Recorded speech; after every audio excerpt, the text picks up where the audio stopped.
오늘 착각이라는 제목을 가지고 함께 말씀을 나누어 보겠습니다. 우리는 우리의 인생 속에서 때로는 착각을 하며 살 때가 많죠. 어떤 착각을 합니까? 이 정도면 인물 좀 괜찮지 않나 싶기도 하고, 또 이 정도면 뭐 사는 것 괜찮다 싶을 만큼 남들 앞에 의시되기도 하고, 이 정도면 참 잘 나가는 인생 같아라는 그런 마음을 가지고 우리가 살아가는데요. 어떻게 보면 뭐 좋은 것일 수도 있는데 또 한편에서 보면 착각일 수도 있다는 것이죠. 타인이 보는 내 모습과 내가 나를 바라보는 내 모습을 비교해 봤을 때 과연 무엇이 더 온전한 내 모습일까요? 아마도 나는 나를 객관적으로 볼 수 없습니다. 그러나 타인은 나를 객관적으로 볼 수가 있는 것이죠. 그래서 남들이 나를 바라보는 것이 가장 어쩌면 정확한 나의 모습일 수도 있다는 것입니다. 여러분, 나는 어떤 사람입니까? 많은 철학자들이 물었습니다. 나는 어떤 사람인가? 나는 누구인가? 나는 무엇을 위하여 세상에 태어났는가? 자신을 직면하고 정확히 볼 수 있으면 그것만큼 세상을 살아갈 수 있는 에너지가 넘칠 수도 있겠죠. 우리는 어떤 사람들입니까? 많은 사람들은 이 고민 속에서 세월을 허비하기도 하고 또 이 고민 때문에 많은 것들에 대하여 혼란을 느낄 때도 있었습니다. 자, 그런데요, 중요한 것은 신앙에서도 동일하게 이와 같은 모습들이 나타난다는 거예요.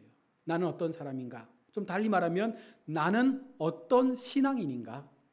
나는 어떤 믿음을 가지고 있는가? 내가 믿고 있는 하나님은 어떤 분인가?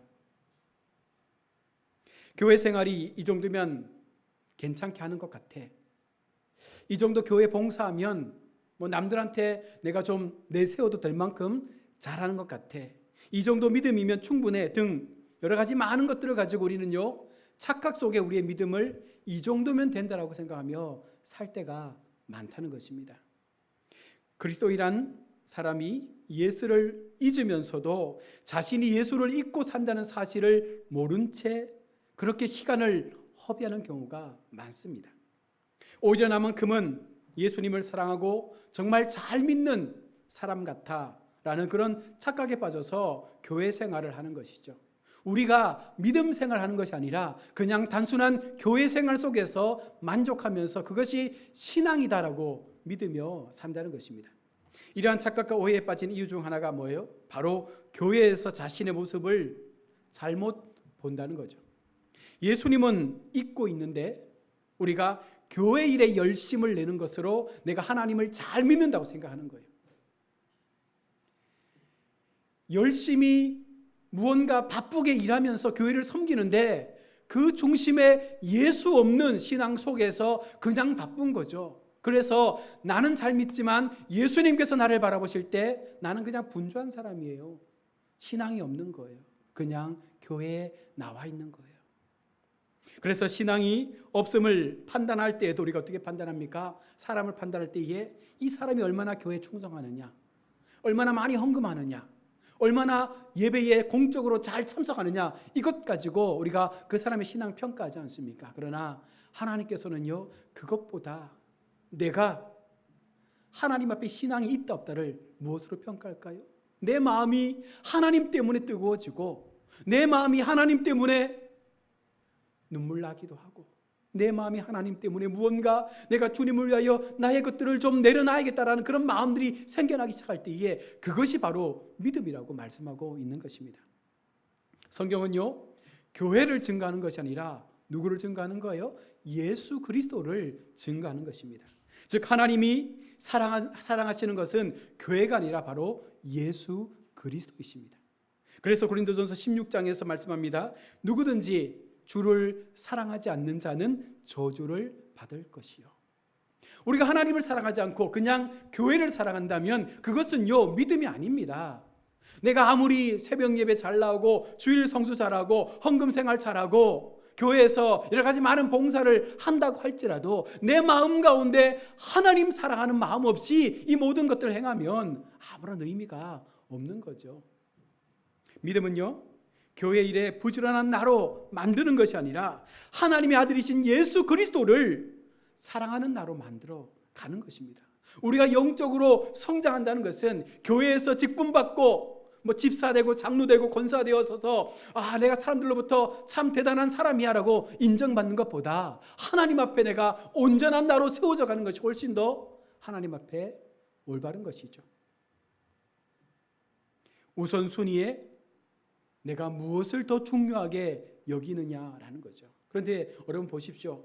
많은 교회들이 무엇 때문에 교회 생활합니까? 사람들과의 관계, 또 교회를 통해서 뭔가 나의 이득을 얻기 위해서, 때로는 하나님을 이용해서 내가 얻고 싶은 것들을 갖기 위한 수단으로 그렇게 우상처럼 하나님을 믿는 사람들이 얼마나 세상에 많습니까? 교회 속에 그와 같은 모습들이 너무나도 넘쳐난다는 것이죠.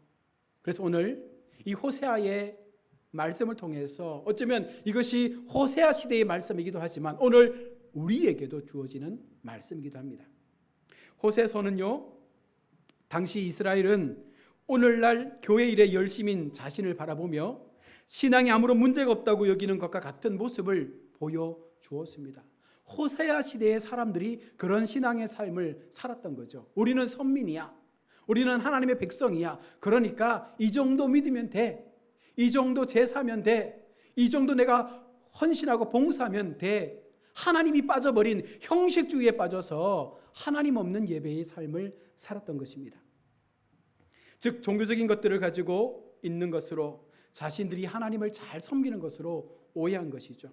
하지만 종교적 모습을 가지고 있다 하더라도 실상 그들의 마음은요, 하나님께로 향하지 않았던 거예요. 항상 마음은 딴 곳에 있었던 그 당시에 하나님을 믿는 사람들의 모습인 것이죠. 종교 형식, 의식 등이 신앙이 아니다라는 것을 오늘 성경은 말씀합니다. 그런데 사람들은요, 그러한 것을 신앙으로 여기지 않습니까? 그래서 교회가 종교적 형식을 잘 갖춰놓고 의식에도 소홀함이 없으면 하나님을 잘 섬기는 것으로 그렇게 오해합니다. 물론 형식과 틀이 있어야 되겠죠. 그러나 그것이 전부가 아니라는 것입니다. 어쩌면 그것보다도 더 중요한 형식과 틀을 뛰어넘는 우리의 마음의 자리에 하나님을 모셔드릴 수 있는 그 믿음의 모습들이 우리 인생 가운데 있어야 한다는 것이죠. 그렇다고 해서 우리가 형식을 버리자는 것 아니죠. 오늘 이렇게 예배 드린 것도 형식 아닙니까? 그러나 이 형식 속에 아무리 아름답게 지어놓은 그릇이라 할지라도 그 그릇 속에 담겨진 것이 없으면 우리는 아무것도 하나님 앞에 얻은 것이 없는 것이죠. 무엇이 신앙인가를 바르게 분별할 수 있는 믿음을 가져야 그것이 형식 속에 갖추어진 바른 신앙의 삶이라고 말할 수 있습니다. 그렇지 않으면 마음은 이미 하나님께로부터 떠나 있으면서 그 실상을 보지 못하면서 그냥 우리는 허상에 매여서 착각 속에 신앙생활을 하는 거예요. 이 정도면 잘하고 있다라고. 2절에 보세요. 여호와께서 비로소 호세아로 말씀하시니라. 여호와께서 호세아에게 이르시되 너는 가서 음란한 아내를 취하여 음란한 자식들을 낳아라. 이 나라가 여호와를 떠나 크게 행음함이니라. 오늘 호세아에게 주신 하나님의 명령인데요, 여호와께서 호세아에게 말씀하셨는데 그 내용이 뭐예요? 음란한 아내를 맞아서 음란한 자식을 낳아라 라는 것입니다. 여러분, 만약에 여러분 같으면 기도 중에 하나님께서 이렇게 말씀하시는 거예요. 사랑하는 아들 진수야, 음란한 아내를 택해서 음란한 자식들을 많이 낳아라 라고 한다면 아멘, 주님 제가 그렇게 하겠습니다 라고 선뜻 그렇게 할 수 있겠어요? 이 말씀 여러분 이해가 되십니까? 하나님은 이런 분이 아니신데 하나님께서 왜 이렇게 말도 안 되는 명령을 호세아에게 하셨을까요? 음란한 아내를 취하여 음란한 자식을 낳아라. 도덕적 기준에서도 용납할 수 없고 개인적 사회적 기준에서도 이것은요 맞지 않는 부분입니다. 만약 이것을 하나님께서 계속해서 요청하신다면 그것은 뭔가 하나님에 대한 우리의 신뢰가 무너질 수 있는 엄청난 사건이기도 합니다. 여러분, 그런데 보십시오. 후반절에 보면 이 나라가 여호와를 떠나 크게 행음함이니라 라고 말씀합니다. 하나님께서 호세아에게 이와 같은 음행한 여인, 음행한 자식을 만들라는 것은요, 결국은 이스라엘 백성의 현재의 모습을 그들 가운데 보여주기 위해서 호세아를 실물 교육자로 세우신 거예요. 호세아의 삶을 통해서 너희가 지금 어떻게 살고 있는지를 봐라 라고 말씀하고 있는 것이죠. 여기서 우리가 중요하게 본 것은요, 바로 하나님께서 왜 이렇게 하시는가예요. 그 속에 담겨 있는 이유는 바로 우리가 여호와를 떠났다는 거죠. 단순히 여호와를 떠난 것이 아니라 행음했다는 것은 수많은 우상의 종교들을 함께 믿으면서 하나님의 이름을 욕되게 했다는 것입니다. 세상의 행복을 약속해 주는 바알신을 하나님과 함께 믿으면서 그들 스스로가 우리는 하나님을 잘 믿고 있다라고 그렇게 하나님을 모욕하고 있는 것이죠. 이러한 이스라엘의 형편을 드러내기 위해서 하나님은 호세아를 통하여 음란한 여인과 결혼할 것을 말씀하셨고, 또한 그와 같은 음란한 자녀들을 세우는 과정을 통해서 지금 너희의 삶의 모습이 이러하지 않느냐는 것을 보여주고 있는 것입니다. 호세아의 결혼을 통해서 이스라엘이 누구이며 하나님이 누구이신지를 그들 속에 분명히 보여주시는 거죠. 이스라엘 백성들이 보지 못했던 그 하나님에 대한 올바른 그 신간을 그들 가운데 깨우쳐 주시기 위해서 호세아를 도구 삼아서 지금의 상황들을 만들어가고 있는 것입니다. 그래서 호세아가 낳은 자식들의 이름은요, 한결같이 이스라엘이 하나님께 심판을 받아야 할 것을 내포하고 있습니다. 3절과 4절 말씀해 보십시오. 이에 저가 가서 디블라임의 딸 고멜을 취하였더니 저가 잉태하여 아들을 낳음에 여호와께서 호세아에게 이르시되 그 이름을 이스르엘이라 하라. 조금 후에 내가 이스라엘의 피를 예후의 집에 갚으며 이스라엘 족속의 나라를 폐할 것임이니라. 여러분, 고멜이 누굽니까? 그 당시에요, 모든 남자들에게 몸을 팔고 살았던 아주 음탕한 여인이었습니다. 그 여인을 아내로 맞이라는 거죠. 만약에 여러분이 부모님의 입장이라면 아들이 그런 여자를 데리고 와서 결혼하겠다, 온 동네 다 소문났습니다. 저 여자는 음란한 여자다. 그러면 우리가 허락하겠어요? 부모 입장에서? 그렇지 않잖아요, 그죠? 그런데 하나님께서 지금 그와 같은 명령을 하시면서 그 여인을 취하라는 것입니다. 그리고 결혼을 해서 아들을 낳았는데 첫째 아들 이름이 이스르엘이죠. 그러면서 이 이스라엘은요, 북쪽에 있는 지방의 이름 가운데 하나인데, 이스라엘은 여로보암의 조상인 예후가 아합의 가족을 몰살시켰던 장소이기도 하고요, 또 우리가 잘 아는 이세벨이 죽음을 당했던 장소이기도 합니다.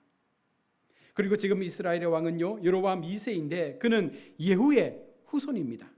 따라서 하나님이 아이의 이름을 이스라엘이라고 하신 것은 예후의 집안이 아합의 집안을 이스라엘에서 몰살시켰던 것처럼 그렇게 될 것임을 예고해주고 있는 것입니다. 이스라엘의 피를 예후의 집에서 갚는다. 결국 너희도 그렇게 심판을 받게 될 것이다 라고 말합니다. 무엇 때문에요? 너희의 음란한 행위 때문에, 너희의 우상을 섬기는 그 행음의 모습 때문에 너희가 이렇게 심판을 받게 될 것이다. 그 아들의 이름을 통하여 그들 가운데 예고하고 있는 것이죠. 둘째는요, 이름이 로루함입니다. 이스라엘 족속을 긍휼히 여기지 않겠다라는 뜻의 이름이죠.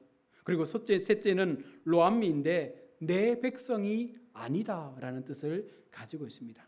이렇게 하나님은 호세아로 하여금 음란한 여인 고멜과 결혼하게 하시고 그가 낳은 자식들을 통하여 이스라엘을 향한 하나님의 마음을 증거하고 있는데, 이 증거가 굉장히 무서운 것이죠.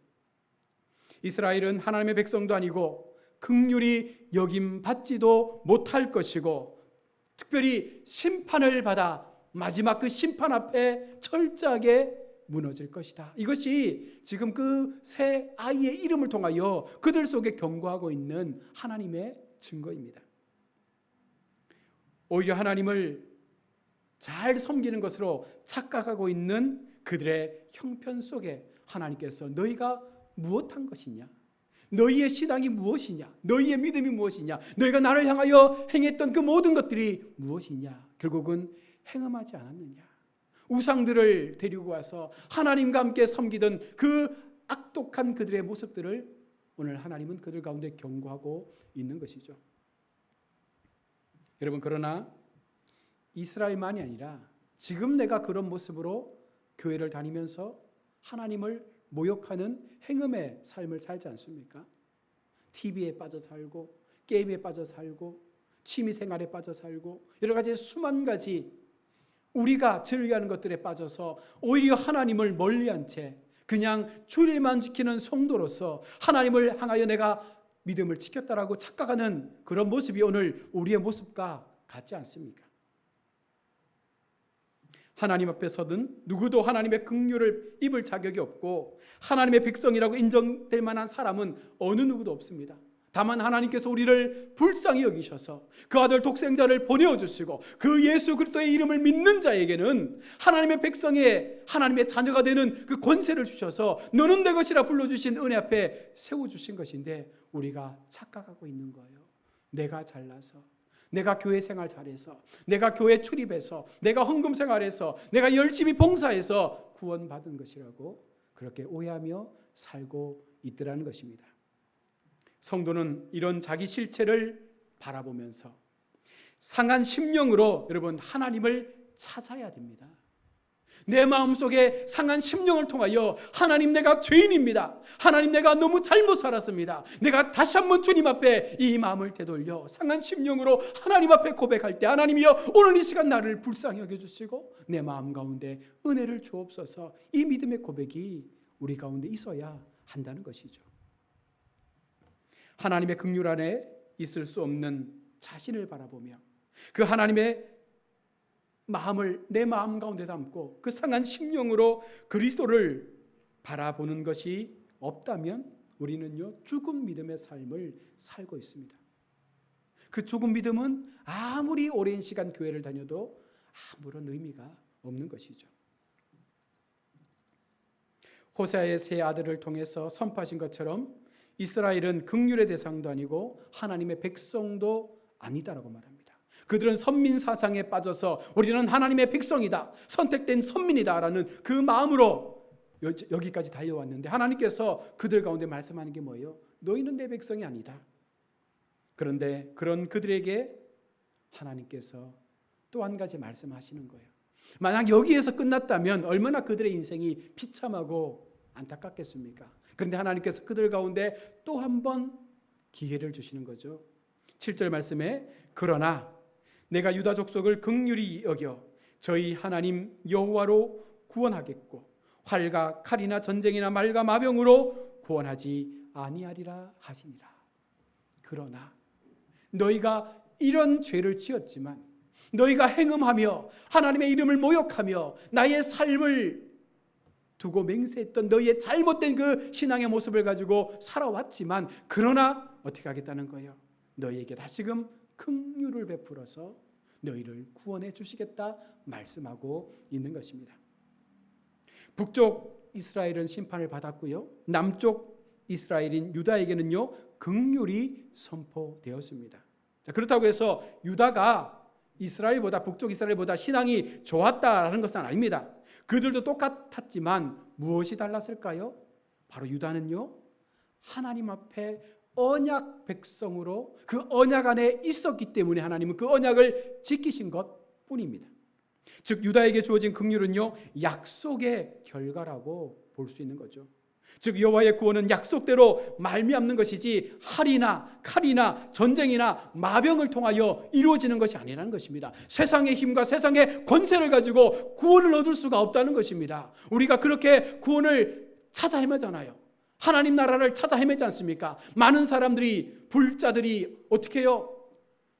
기아장에다가 이름 써서 가족 이름 써서 몇십만 원씩 돈을 주고 한 사람 한 사람 그 기아장에 이름을 올립니다.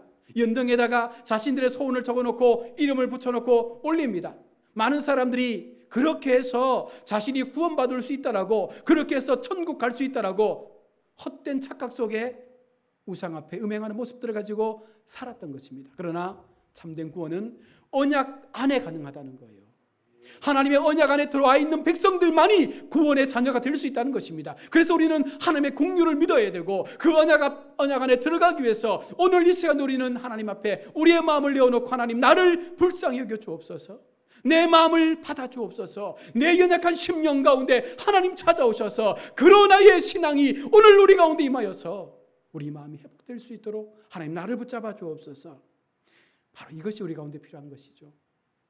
그러므로 이스라엘이 기대할 것은요, 오직 하나님의 약속밖에 없습니다. 그들은 어느 것도 내세울 것이 없지만 하나님의 약속이 그들 가운데 있었기 때문에 하나님은 그러함에도 불구하고 그들을 구원해 주시는 것이죠. 사실 우리의 속마음에는요, 하나님 말고 의지의 대상이 너무 많지 않습니까? 우리 마음속에 나는 아니다라고 하지만 얼마나 많은 우상들을 마음에 두고 살아갑니까? 자식도 우상이 될 수가 있고요, 물질도 우상이 될 수가 있고요, 집도 우상이 될 수가 있고요, 자동차도 우상이 될 수가 있고요. 여러 가지 많은 세상의 것들 속에 하나님보다 더 사랑하면 우상이 되는 거잖아요. 그런데 우리가 하나님을 사랑합니다라고 하면서도 막상 세상으로 나아가면 하나님 사랑하는 것보다는 세상의 것들 앞에 더 우리의 마음을 빼앗기지 않습니까? 우리가 여지없이 음란한 여인의 삶을 살고 있는 것입니다. 그런 우리가 여호와의 긍휼로 구원을 얻었습니다. 값없는 구원이죠. 은혜의 구원이죠. 그것을 오늘 우리 가운데 말씀하고 있는 것입니다. 그런데 긍휼을 여러분 우리가 긍휼로 받아들이지 않습니다. 이유가 뭘까요? 그것은 자신의 실상이 어떤가를 보지 않고 음란한 여인이면서도 스스로는 요조 숙녀인 것처럼 그렇게 회칠한 모습처럼 살고 있는 거예요. 속은 다 썩었는데, 속은 병들어 있는데, 그 영혼은 죽어가고 있는데 겉은 멀쩡한 것처럼 나는 괜찮아, 나는 괜찮아.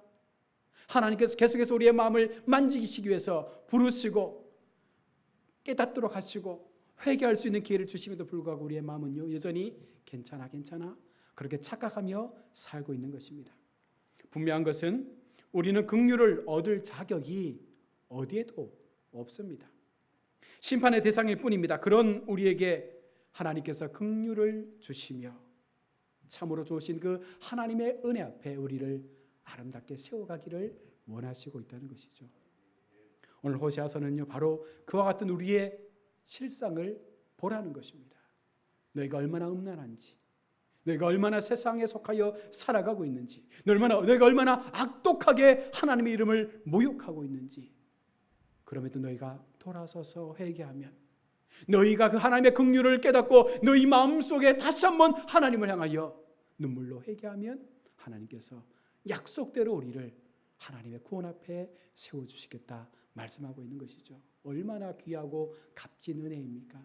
여러분, 그것을 우리가 받았다는 것 자체만으로도 감사할 일이고, 우리가 그냥 아무것도 누리지 못해도 그것 앞에 감사할 수 있는 마음을 갖는 것이 진정한 성도의 모습인 줄로 믿습니다. 남은 한 주간 이 마음 가지시고 착각에 빠진 인생이 아니라 우리 현실을 직시하고 그럼에도 나를 용서해 주시는 하나님의 은혜를 기억하면서 믿음으로 승리하시는 우리 모두가 될 수 있기를 주의 이름으로 축복합니다. 아멘. 우리 함께 말씀을 기억하면서 우리 기도하는 시간을